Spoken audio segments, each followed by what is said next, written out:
Well, welcome. I'm so glad you're here. 20 years ago, on a Saturday, I was in my local Panera. It was my weekly 10 to 12 o'clock 2-hour break from either working or helping with the two toddlers at home. And I had my sandwich and Sports Illustrated, which was usually all I really needed to be happy. But this Saturday, I was not doing so well. I had some projects at work that were not going well, had some things at home that were not going well. And I was sitting there thinking about it, and I realized, in all these situations, there's these issues, these problems, and I've shied away from addressing them. I don't want to hurt anyone's feelings. I don't want to strain relationships. I don't want to cause problems. And what it came to me was, what I've been doing is leading to strained relationships, hurt feelings, and problems, the very thing I didn't want to have happen. And it was really this kind of amazing moment, I was like, the way to get what I want is to get good at resolving these kind of difficult situations. And, I just had this, I'm going to do this. This is really important. I can do it. I'm going to do it. And my interior world just felt like it got huge. Opportunity in the world felt like it got huge. And, I dedicated myself to learning about conflict resolution and practicing it, and I got better. But when I really got good was 10 years later from my work. I had to teach a conflict resolution class for our management team. We had discovered this is what's hampering our business, just like it had been hampering me. And I researched all of these programs, and I selected one called Crucial Conversations.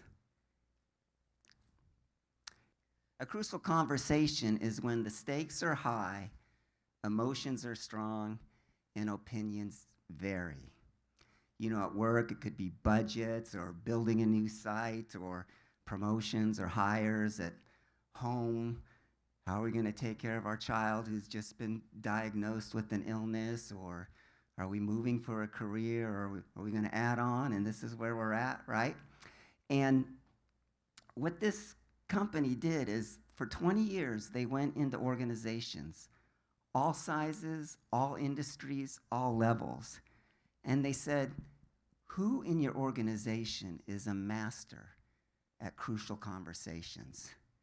And everywhere they went, people immediately knew, it's these 5 people or whatever handle these situations great. They went and watched them, they went and talked to them, and they found out that these people were all thinking the same kind of things, they had the same kind of attitudinal approach, and that they were saying and asking the same kinds of things. They used the same skills, and thought, you know what? We may be onto something here. So that's where they put together this training program. And then when I brought it into my company, I trained 150 managers, and I got reports back like they said they got. Hey, we had this business issue we hadn't addressed for the past 3 years. We talked it through. We're saving time. We're saving money. Hey, John, I went back to my warehouse that I supervise after your class, and there's a big problem, and normally I would have just chewed everyone out, and I took a breath. I tried what I learned, and it worked. I even had a mother come to me the next day and said, I did that last night, and for the first time in 6 months, my teenage daughter and I ended up not screaming at each other. So that was maybe the most rewarding one. So what I'd like you to do is call to mind, what's a crucial conversation you've had or you have now that you haven't addressed, or maybe you've addressed it but not well. And keep that as mind as we kind of go through here and talk about some of these tools.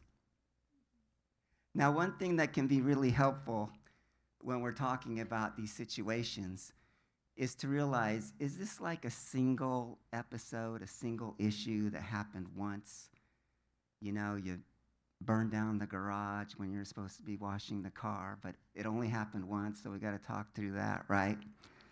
Or is it more like, you know, Oscar and Tony there, it's not just that he left his dishes in the sink last night and his socks on the floor. It's like, this is a pattern. So if you got a pattern situation, you want to address it as a pattern. You know, if you just talk about, hey, last night, the dishes, you may not get as far as if you're going, hey, there's a pattern here that I see. Is this something we could talk about? And then the last situation is there a trust issue? You know, Rhett and Scarlett ended up on not such great terms, and you're not going to have a good resolution where people feel great about the outcome and feel great about working together if there's trust issues. And, you know, we would recommend you back up and work on addressing those.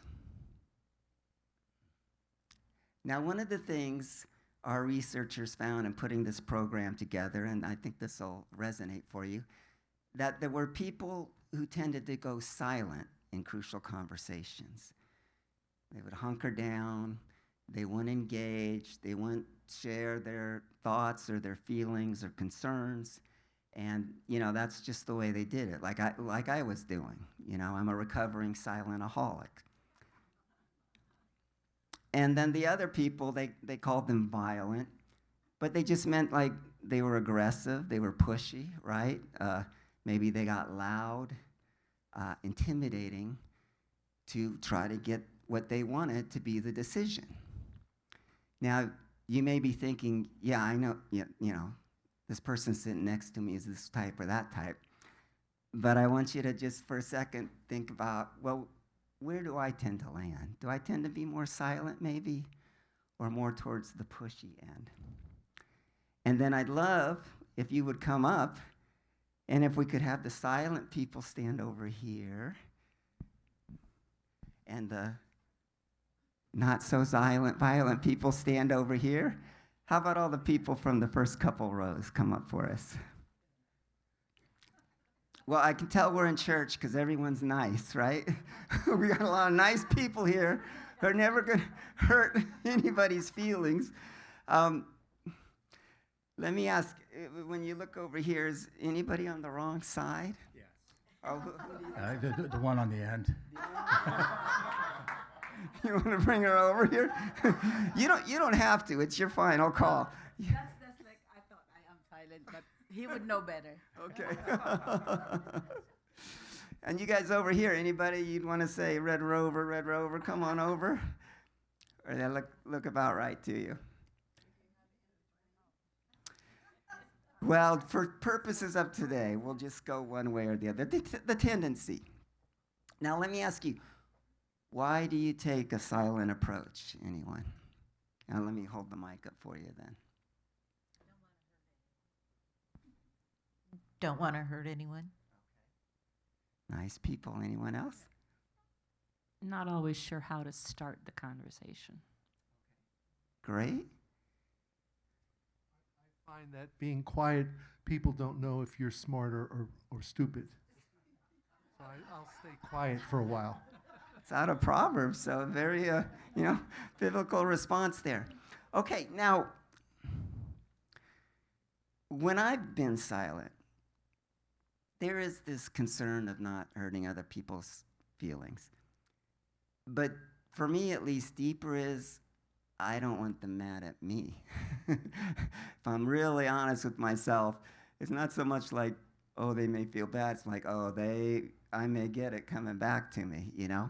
So, I invite you to just consider that, like, what am I really doing here? Am I laying low for my sake, or for other people's sake?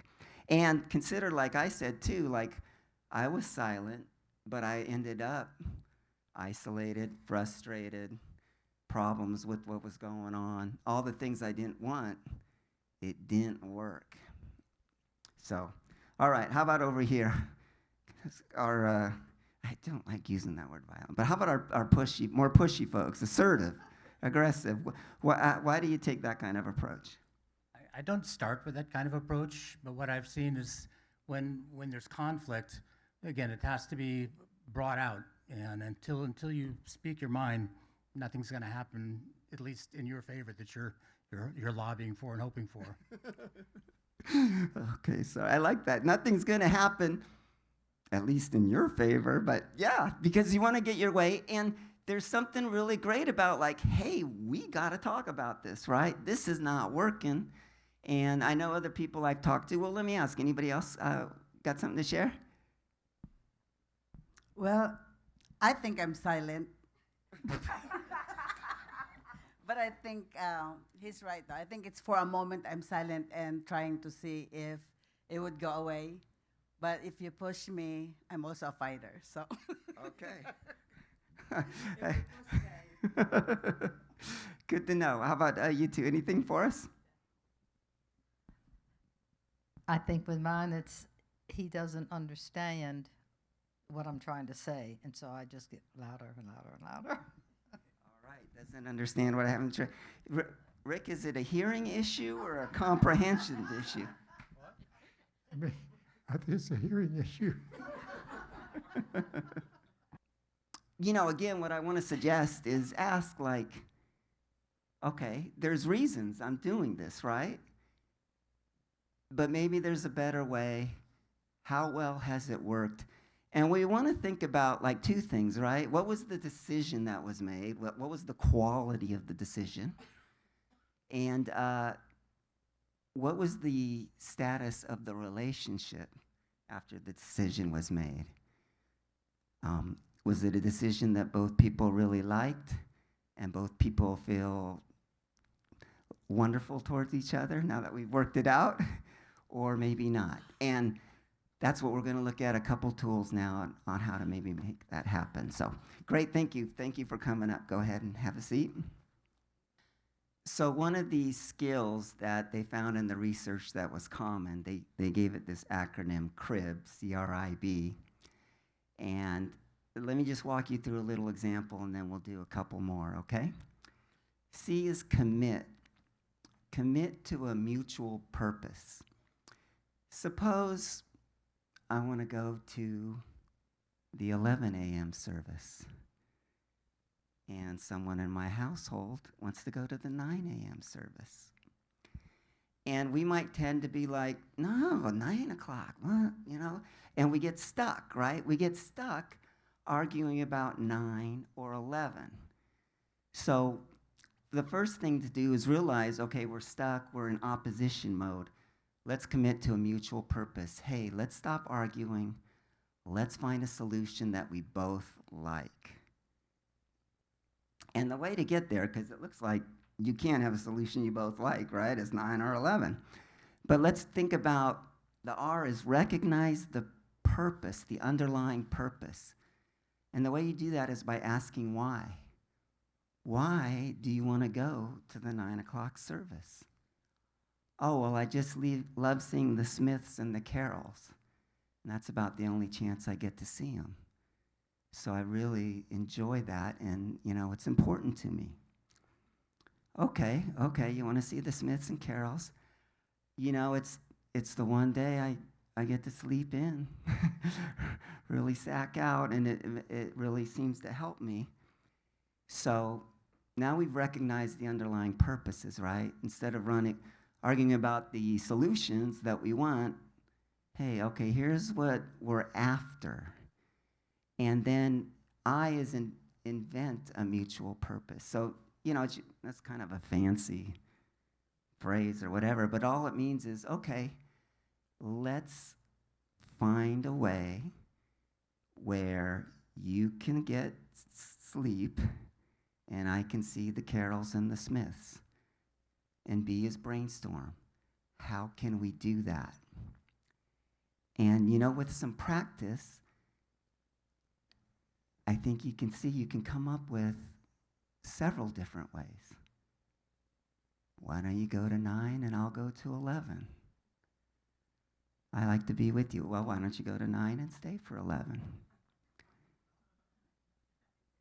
What if we went at 10:15? I'm sleeping in, You're getting to see the Carols and Smiths after the 9 a.m. And that's just beginning to think, and just I want to remind us, brainstorming is all about coming up with lots of ideas, and then go back out and pick the one or two that you like the best, okay? All right, so let's give this a try here. All right, all in the family. In case you don't recall, Edith and Archie live at home. Their daughter Gloria lives there with their son-in-law, Meathead. Yes. Affectionately or not so affectionately known to Archie as Meathead. And they did have some conflict in this family, and we've got a situation here. Edith wants to go out to the movies. It's Friday night. Archie wants to stay home. And with that, can I have someone be an Edith and someone be an Archie for us and come on up? All right, come on. Give him a hand, give him a hand. Archie, here you go. I want you to take a look at that.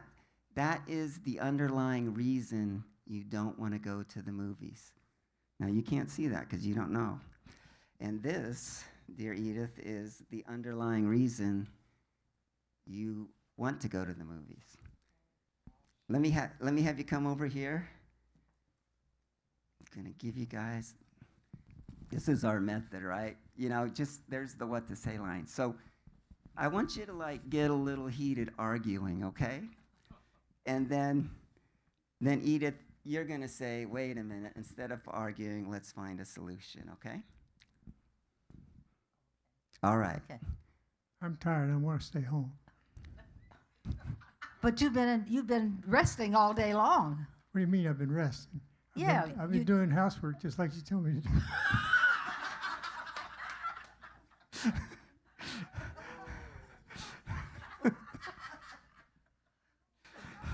That's not absolutely true.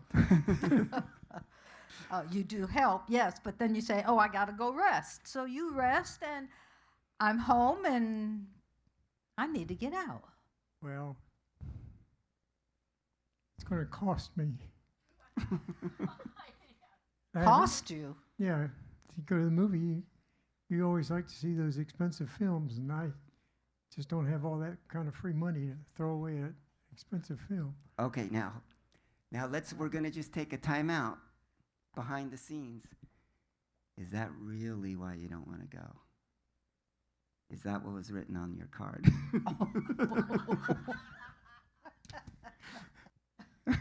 Okay, hold on to that. And so this brings up an interesting point, because I know a lot of times when I get in a conflict and I'm arguing for my position, I'm giving all these reasons that aren't the real reason I want to do it, right? Oh, it costs money. Oh, we have to buy this. Oh, the car needs this. We don't have the money. Da, da, da, da, da. And that's not really what's going on for me. But, it's bad for the economy, or, Hollywood's corrupt. And, you just start adding on all these reasons, but it's not really, and you're arguing about them back and forth. But that's not why it's important to you at this time. So now Edith is going to be the emotionally mature one here and say, instead of arguing, let's find. Can't we find a solution to this? Well, yeah, I just stay home and rest. You can go on to the movie yourself. Me? Go all by myself? Okay, now, doing great. Brainstorming. That's a brainstorm, right? But let's not quite get there. Let's find a solution we both like. Why? Ask him why he wants to stay home. Okay. So why do you want to stay home, Archie? Because I'm tired. Even though I've rested most of the day, just standing in line, parking the car, standing in line to get tickets, then having to wait for the commercials to get to the main feature. It's all boring to me. That's why I don't want to go. Okay, so Archie's tired. All right? Now, Edith, you're going to share why you want to go. Well, I need to be honest with you, Archie. I need to get a break from Gloria. She and I had a big argument today about feminism, and it's driving me nuts. I just gotta get away. All right. Very good. So it's not so much the movie, right? It's to get me out of here. Okay, so Edith. So we need to find a solution that meets. Go ahead. What is his desire? Okay, so what can we do? You said you need to rest, and I need to get out. So, how can we come to some conclusion on this situation? Yeah, how can we do something where it's restful for you and it's away from Gloria for me? Okay, and let's stop there. Give him a hand. Great job. Thank you so much. All right. So when they talked about what was really going on, right, then they could start a whole other world of possibilities ends up, you know? The movie's not the only thing that will get Edith out of the house, and staying at home isn't the only thing that's going to be restful for Archie. So how can they do both? Well, I just want to wrap us up and, you know, just to summarize Crucial Conversations, this approach, a toolbox, if you will, based on lots of research that has enabled people and organizations at work and at home just to flourish in significant ways that they couldn't before, just for, you know, wanting of some skills and a couple ideas of how to approach things. So I hope you'll find this helpful. You know, consider, where are we stuck?